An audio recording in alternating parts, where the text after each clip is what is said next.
Que a graça e a paz de nosso Senhor e Salvador Jesus Cristo esteja reinando no seu coração. Eu sou Félix Lauta e estamos aqui mais uma vez para nossa aula desta série que tem transformado vidas. Renove sua mente. Hoje estamos na aula número 4, já passamos por 3 aulas magníficas. Se você ainda não assistiu às aulas anteriores, te convido a assistir essas aulas. Estão realmente fascinantes porque tem destravado a nossa mente, tem destravado caminhos, pessoas têm sido modificadas, transformadas através dessa mensagem de transformação da mente, que não é uma mensagem minha, é uma mensagem de Deus para você. Porque ele diz em Romanos 12, transformai-vos pela renovação da vossa mente. É quando a gente muda aqui que tudo começa a mudar. E hoje não vai ser diferente. Hoje na nossa aula número 4, quero te convidar a olhar esse tema, cuidando dos nossos olhos. Cuidando dos nossos olhos. Ver o que estamos vendo.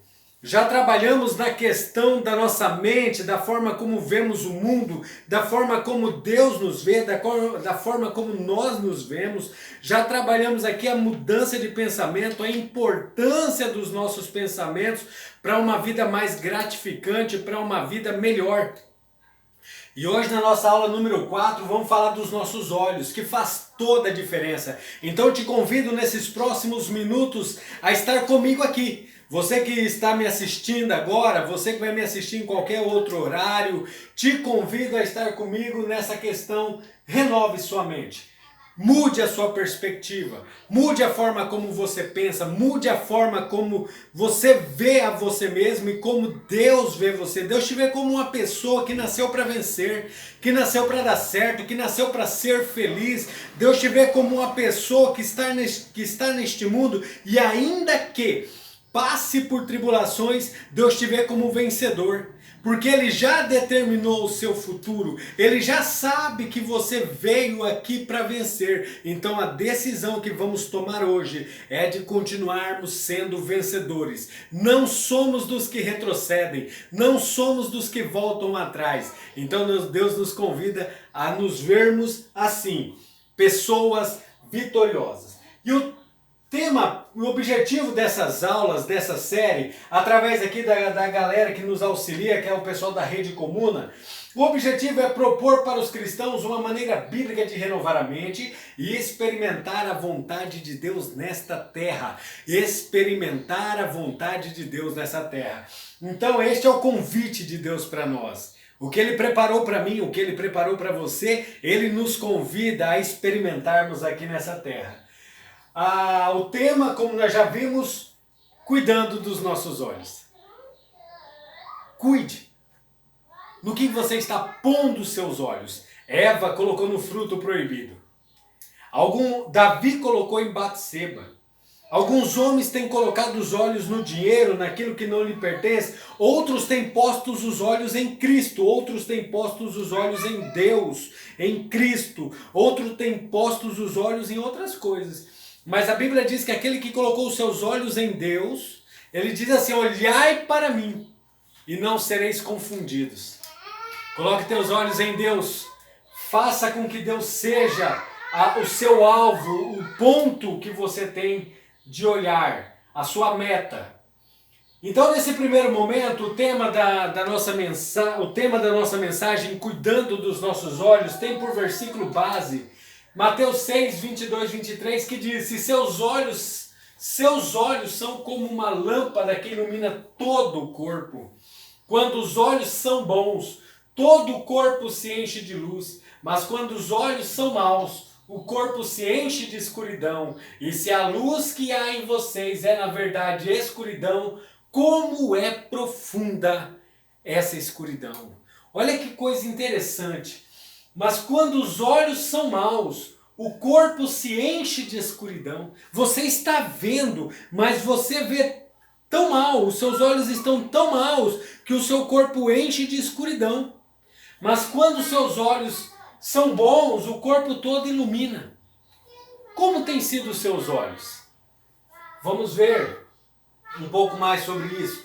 E aqui o texto vai dizer que Jesus está falando sobre percepção espiritual, sobre a maneira como enxergamos as coisas. E isso determina como somos por dentro.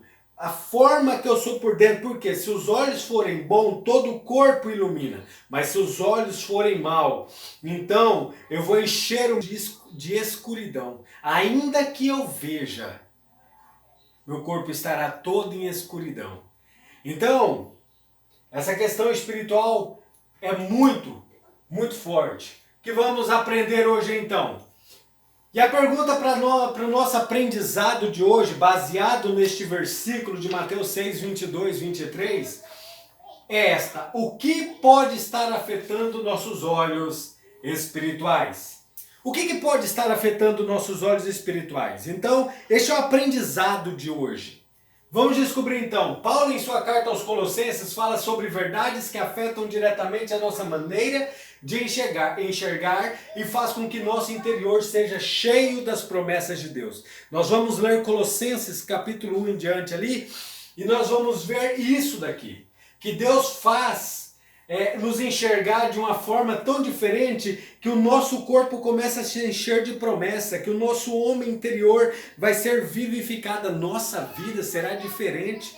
Olha lá então, Colossenses 1, do 13 ao 23, me acompanhe nessa leitura, porque temos verdades espirituais a serem aprendidas neste dia.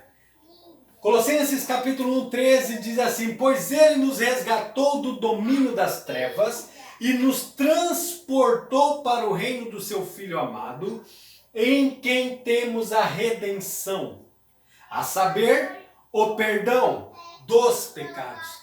Ele é a imagem do Deus invisível, o primogênito de toda a criação, pois nele foram criadas todas as coisas nos céus e na terra, as visíveis e as invisíveis, sejam tronos, ou soberanias, poderes, ou autoridades. Todas as coisas foram criadas por ele e para ele. Ele é antes de todas as coisas, e nele tudo subsiste. Ele é a cabeça do corpo, que é a igreja, é o princípio e o primogênito dentre os mortos, para que em tudo tenha a supremacia. Está falando desse resgate, deste amor. Quem é Jesus Cristo? Ele é o soberano, pois foi do agrado de Deus que nele habitasse toda a plenitude e por meio dele reconciliasse consigo todas as coisas, tantas que estão na terra quantas que estão nos céus, estabelecendo a paz pelo seu sangue derramado na cruz. Antes, vocês estavam separados de Deus e na mente de vocês eram inimigos por causa do mau procedimento de vocês. Olha o que Paulo está dizendo aqui, que antes, nós estávamos separados de Deus e na nossa mente, no nosso pensamento. Nós pensando que éramos inimigos de Deus, por quê? Por causa do nosso mau procedimento. Ah, porque eu tenho um mau procedimento, eu sou inimigo de Deus. Então este era o pensamento que dominava a gente. Mas aí Paulo vem dizendo, mas agora ele os reconciliou pelo corpo físico de Cristo, mediante a morte, para apresentá-los diante dele santos, inculpáveis e livres de qualquer acusação, desde que continuem alicerçados e firmes na fé. Lindo isso, né, queridos? Maravilhoso isso. Sabe por quê? Porque ele está dizendo assim, ó, vocês estavam presos a um pensamento que eram inimigos de Deus, pelo mau procedimento de vocês. Ainda que a Bíblia diz que Deus sempre amou o povo. Deus nunca abriu mão. Deus nunca nos viu. Ele dizia, é o pecado de vocês, é a forma como vocês agem que fazem sim separação entre mim e vocês. Mas eu nunca deixei de amar vocês. Vocês não são meus inimigos, a ponto de eu enviar meu filho para morrer por vocês. Eu sempre os amei. Mas é um mau procedimento, sim. Só que esse mau procedimento estava As pessoas tinham na mente que elas eram inimigas, quando na verdade elas não eram inimigas, mas existia algo que bloqueava, que não deixava passar. Então, Paulo está dizendo, mas agora, ele os reconciliou pelo corpo físico de Cristo, mediante a morte, para apresentá-los diante dele, santos, inculpáveis e livres de qualquer acusação, desde que continuem alicerçados na fé, sem se afastarem da esperança do Evangelho, que é Jesus Cristo, que vocês ouviram e que tem sido proclamada a todos os que estão debaixo do céu. Esse é o Evangelho no qual eu, Paulo, me tornei ministro.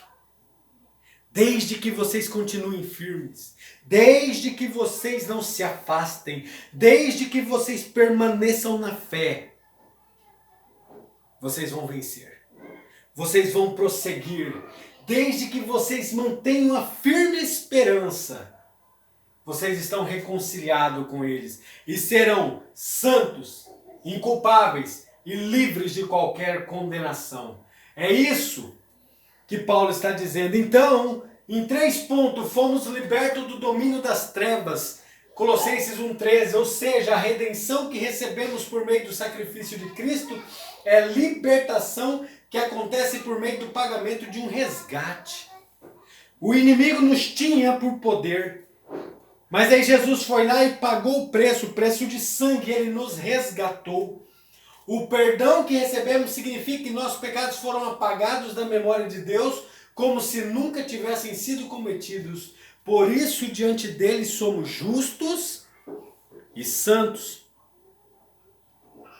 Por isso, diante dele, nós somos justificados, não porque fizemos alguma coisa, mas porque o sangue de Cristo nos purifica. O sangue de Cristo nos justifica. Porque Cristo se fez oblação por nós. Porque Cristo se deu por nós. Hoje podemos nos apresentar diante de Deus como santos, inculpáveis, sem condenação. Segundo ponto, fomos criados por Ele e para Ele. Ou seja, Salmo 139 já vai falar disso. Davi fala sobre a maneira maravilhosa como Deus nos formou. Ele nos criou por Ele, para Ele, assim como todas as coisas que estão no céu e na terra. Se fomos criados para Ele, temos um grande valor para Ele. Quando começamos a pensar que Ele nos ama e se importa, paramos de falar de nós mesmos e de esperar sempre o pior. Eita, coisa boa, né? A partir do momento que isso é injetado em mim, a partir do momento que eu sei que eu fui gerado de forma maravilhosa porque Ele me ama, a partir do momento que eu descubro que Jesus morreu por mim porque Ele me ama, porque Ele não me abandonou, porque Ele não me largou perdido por este mundo, mas é porque eu mesmo quis ficar longe dEle, a partir do momento que eu reconheço isso e vejo que Ele me amou, eu não passo mais a pensar em mim como uma pessoa qualquer, uma pessoa desgarrada, acabada. Eu passo a pensar de forma positiva a respeito de mim, sabendo que eu sou filho, eu sou resgatado, eu sou santo, eu sou justificado, eu vou ser glorificado, eu terei um corpo incorruptível, eu vou comer da árvore da vida. Olha quantas promessas, que nós comeremos do melhor da terra, que nós viveremos aqui, ainda que passando por tribulações, Ele nos garante alegria, ainda que sendo disciplinados, Ele nos garante alegria, ainda que passando por provações, como Ele diz, que essa leve e momentânea tribulação produzirá em nós eterno peso de glória. Então, a partir do momento que eu descubro isso, que eu entendo isso, eu paro de falar de mim mal, eu paro de falar mal de mim e de sempre esperar o pior. Eu começo a ter esperança. Se fomos feitos para Ele, somos filhos, e há uma coisa boa preparada para nós. Terceiro ponto, tudo o que precisamos está na onde? Está nele, está em Cristo. Ou seja, Jesus é o cabeça da igreja e Ele tem toda a autoridade. Por isso nós, a sua igreja, temos a autoridade. Quando Paulo fala da plenitude que habita em Cristo, é como se fosse um navio que está equipado com tudo que precisa para cumprir a sua missão. Nós já temos tudo o que precisamos, vivemos pelo poder de Deus, toda a provisão para tudo que vamos precisar, hoje e no futuro já está em Cristo. Absolutamente tudo. Ele é o nosso bom pastor e nada nos faltará. Ou seja, em Cristo temos toda a plenitude. Tudo que eu e você precisamos está nele. Félix, eu preciso de um bom casamento, eu preciso viver bem no meu lar. Está nele, querido. É buscando a ele, é se rendendo a ele, é dando a ele o controle de tudo que você tem, é deixando ele ser senhor sobre a sua casa, sobre a sua vida. É pensando assim que você muda. Não é que Jesus quer controlar você, ele quer ter relacionamento contigo. Quando eu dou o controle do meu barco, do meu carro, da minha vida, de tudo para ele, eu estou confiante que ele vai fazer o melhor. Só que a gente tem colocado aqui que não é manipulação. Ele quer ter relacionamento, ele não quer te controlar, ele quer se relacionar. Se ele quisesse te controlar, ele já tinha feito isso. Ele não quer ser dono das suas ações. Ele quer ser consultado quando você tiver uma ação para fazer. É você perguntar para ele, é você ler a Bíblia, é você orar, é você falar, Senhor, eu tenho este plano, eu tenho aqui, ó. Eu tenho um plano. A Bíblia diz que o fazer planos é do homem, mas a resposta certa vem de Deus. Então, como eu tomo uma boa decisão? Eu oro a Deus. Eu leio a sua palavra. Eu tomo a decisão. E para tomar uma decisão, eu converso com pessoas fiéis, eu converso com pessoas sábias, mas eu tomo a decisão. Quando eu tomo a decisão, eu falo, Deus, este é meu plano, eu estou tomando esta decisão, o Senhor está comigo? Ele vai dar paz no seu coração ou ele vai dizer para você, este é o caminho. O problema é quando eu não tenho um plano. Aí as pessoas, o que você está fazendo? Fala, não, estou esperando Deus me responder. Tá, mas o que você fez? Não fiz nada ainda. Eu só falei, ó Deus, eu tô aí, se o Senhor quiser. Não, não é assim. Quais são os seus planos? Você quer casar? Quero casar. Beleza. Com quem? Você tem alguém em mente? Você tem um plano? Você quer comprar uma casa? Você tem a casa? Você tem um plano? Comprar um carro? Você tem algo? Você precisa apresentar algo e dizer, Deus, aqui está. A resposta certa vem dos lábios dele. É isso que está colocando aqui, ó. Tudo o que precisamos está em Cristo. Do que você precisa está nele. Então pergunte a ele. Cristo, meu Senhor. Este é o meu plano, este é o caminho que está batendo aqui, isso é da tua vontade? Ao mudar isso, ao saber isso, eu sei que as decisões serão as melhores. Quarto ponto, fomos reconciliados santos, sem culpa e sem acusação. Ou seja, por causa do sacrifício de Jesus, fomos reconciliados com Deus. Reconciliar significa trazer de volta para um estado de perfeita harmonia aquilo que estava acabado por causa do pecado. Quando Deus olha para nós, Ele nos vê santos, sem culpa e livres de toda acusação. Aquilo que aconteceu no Éden, que fomos expulsos do jardim pelo nosso pai Adão. Por causa de um homem entrou o pecado no mundo, mas por causa de um homem o pecado também foi retirado de nós e voltamos a ser reconciliados, ou seja, voltamos à perfeita harmonia com o Pai. Então nós não temos mais condenação sobre nós. Olha o que vai dizer. Qual o poder que nos foi dado através dessa reconciliação?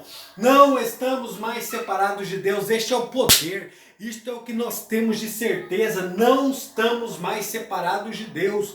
Nós não temos mais condenação. Quando morreu na cruz do Calvário, Jesus acabou com a separação que havia entre nós e Deus e nos reconciliou com Ele. Agora, sabe o que é uma reconciliação? É quando você devolve ao outro o lugar que lhe pertencia.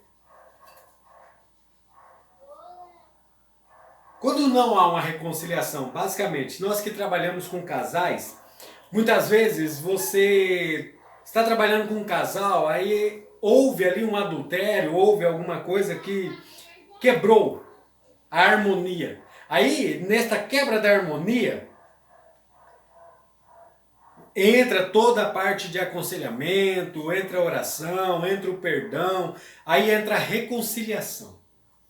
Ao entrar a reconciliação, tem casais que a pessoa diz que perdoou, diz que se reconciliou, mas não devolve ao outro o status quo. Ou seja, não devolve ao outro o lugar que lhe pertencia. Tem marido que nunca mais voltou a ser marido.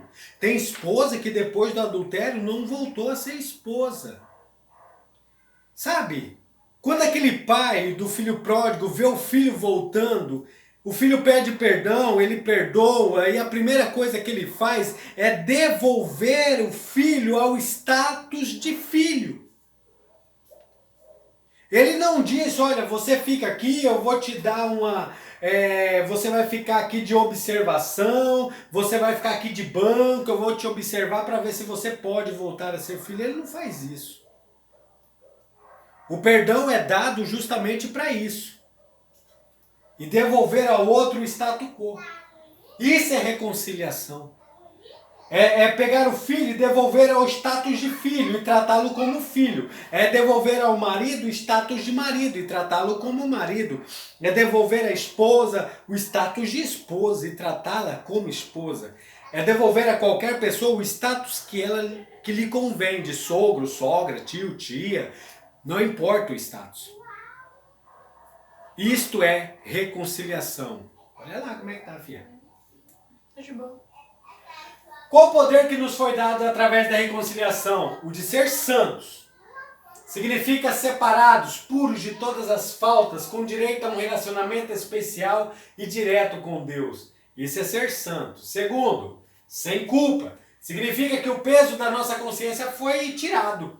As marcas foram todas removidas, limpas e apagadas. Temos agora uma consciência limpa. Hebreus 9,14 vai dizer isso aqui, ó. Por meio do Espírito Eterno, ele se ofereceu a si mesmo a Deus como sacrifício sem defeito. E o seu sangue nos purifica por dentro, tirando as nossas culpas. Aquele peso da culpa. É isso que Satanás faz comigo e com você quando somos culpados. É isso que mulheres fazem com homens. Quando sabe que ele é culpado, ela fica ali com aquele peso, dizendo, olha, se você não fizer isso, eu vou contar para todo mundo que você fez. É isso que uma pessoa faz com a outra quando descobre um erro, uma falha. Ela fica subjugando. É isso que Satanás faz comigo e contigo. Só que em nome de Jesus Cristo e pelo poder do sangue derramado na cruz do Calvário, nós somos sem culpas. Fomos desculpados. Somos pessoas do qual foi tirado todas as nossas culpas. Aquilo que Satanás falou de nós foi rasgado lá na cruz do Calvário. E também somos essa pessoa sem acusações. Porque diz, ó, Colossenses 2,14, ele cancelou o registro de acusações contra nós, removendo e o pregando na cruz. Jesus foi lá e retirou aquele registro de acusações, aquele caderninho de erros e cravou na cruz. E cravando na cruz ele falou, Félix, você é livre. Félix, você é sem culpa, você não tem mais acusação. É por isso que não há acusação contra os escolhidos de Deus. É por isso que não tem acusação contra mim e contra você. Satanás pode falar o que quiser, não há mais acusação. Queridos, olha isso, não podemos ser julgados nem acusados. Fomos feitos irrepreensíveis e sobre nós não há mais condenação. Se Jesus tivesse apenas perdoado os pecados, mas não tivesse removido as acusações, poderíamos ser novamente o quê? Condenados. Mas louvado seja Deus por Colossenses 2,14. Ele cancelou o registro de acusações contra nós, removendo e pregando na cruz. Dá um glória a Deus por isso. Fala aí, glória a Deus. Deus seja louvado. Nesse momento de uma reflexão aqui, para trazer essa reflexão, depois disso tudo que aprendemos, como alcançamos esse poder então? Jesus fez a obra completa, ele perdoou o pecado e assumiu a condenação, nos fazendo justos e santos, removeu a culpa da nossa consciência e rasgou toda a condenação. Então hoje somos verdadeiramente livres e o inimigo não pode mais nos acusar de nada. O inimigo não pode nos acusar. Alcançamos o poder da reconciliação. Há uma alerta no final desse texto. Precisamos perseverar, crer que nós fomos criados para Deus, que Cristo morreu por nós, que nele temos toda a provisão e que nele fomos libertos, reconciliados. Colossenses 1:23, o último versículo, que diz que é preciso, porém, que continuem a crer nessa verdade, nela permaneçam firmes. Não se afastem da esperança que receberam quando ouviram as boas novas. Não se afaste. Continue firme. Continue olhando para Jesus, o autor e consumador da nossa fé. Cuidado com os seus olhos. Não tire o foco de Jesus. Fique olhando para Jesus. Mantenha Jesus na sua direção. Fazendo isso, você vai permanecer firme. Fazendo isso, você não vai se afastar da esperança. Este aviso é dado porque sempre seremos tentados a pensar de outra forma. O inimigo vai nos tentar a pensar que não valemos nada. Vai tentar nos culpar de novo e nos condenar. Por isso precisamos perseverar crendo nesta palavra. Eu tenho repetido reiteradas vezes que Satanás não vai desistir de destruir nem a mim nem a você. Ele sabe o futuro que nos reserva. Ele sabe para o que fomos chamados. Ele sabe o céu onde iremos morar. Ele conhece. E ele não está feliz com isso. Então ele não quer que você acredite nisso. Ele não quer que você permaneça firme. Porque fazendo assim, você desistirá da fé. Você deixará os alicerces da fé. E voltará para o lamaçal de onde você foi tirado. Voltará para de onde Jesus te tirou, das trevas. Ele nos resgatou das trevas. Ele nos resgatou das trevas.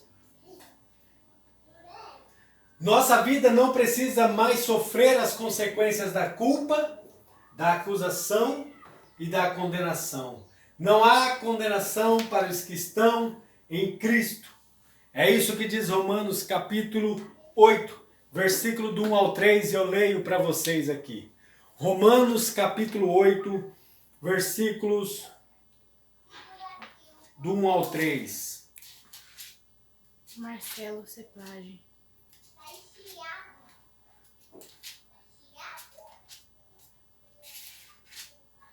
Agora, portanto, já não há nenhuma condenação para os que estão em Cristo Jesus. Pois em Cristo Jesus a lei do Espírito que dá vida os libertou da lei do pecado que leva à morte. A lei não era capaz de nos salvar por causa da fraqueza de nossa natureza humana. Por isso Deus fez o que a lei era incapaz de fazer ao enviar seu Filho na semelhança de nossa natureza e pecaminosa, e apresentá-lo como sacrifício por nosso pecado. Com isso, declarou o fim do domínio do pecado sobre nós, de modo que nós agora não seguimos mais a nossa natureza humana, mas sim o Espírito. Possamos cumprir as justas exigências da lei. Ou seja, Jesus Cristo já deixou claro que não há nenhuma condenação mais para nós, porque Ele nos libertou e agora seguimos o Espírito que dá vida e não mais a condenação à lei que gera morte. E porque temos esse Espírito, nós conseguimos cumprir o que diz a lei. E em Cristo cumprimos a lei. Isso é maravilhoso demais para nós. E nesse último ponto de aplicação, a pergunta é: como você tem visto as situações na sua vida? Sente-se ainda culpado? Pressionado? Como você tem visto essas situações? Como estão os seus olhos? Ou seja, a maneira como enxergamos as coisas mostra como está o nosso coração. Quando nossos olhos espirituais, nossa percepção e a maneira como enxergamos as coisas são bons, tudo dentro de nós é cheio de luz. Mas quando nossos olhos são maus, são cheios de trevas. Esta é a aplicação desta noite. A maneira como eu e você enxergamos faz toda a diferença na maneira como será o nosso interior. Luz ou trevas. E dentro disso daí, nós te convidamos a pensar um pouco sobre como você tem encarado as situações na sua vida. Se a sua visão tem sido ruim, pessimista, pesada, arrependa-se. E peça para que o Senhor transforme a sua maneira de pensar e enxergar. A chave desta noite é arrependimento. Arrependimento de pensar tão baixo, de ser tão pessimista, de ter uma visão tão pesada. Se comprometa a passar mais tempo em oração e lendo a palavra, para conhecer todas as promessas que existem para você. Creia naquilo que o Senhor fala sobre você. Este é o convite desta noite. Para que você, ou deste dia, não sei que horário que você me assiste, mas este é o convite. Para que você passe mais tempo orando, lendo a Bíblia, conhecendo as promessas de Deus para você.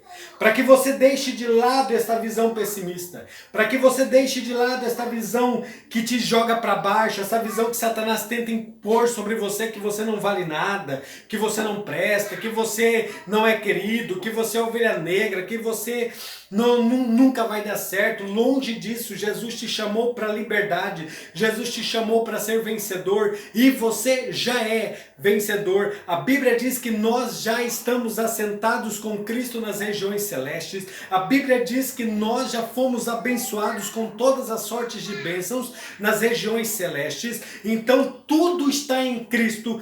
Basta levarmos nossos pensamentos cativos a Ele e tudo dele teremos. Então não perca a oportunidade de ser mais feliz. E eu quero dizer para você que para mim tem sido uma honra poder compartilhar um pouco disso contigo.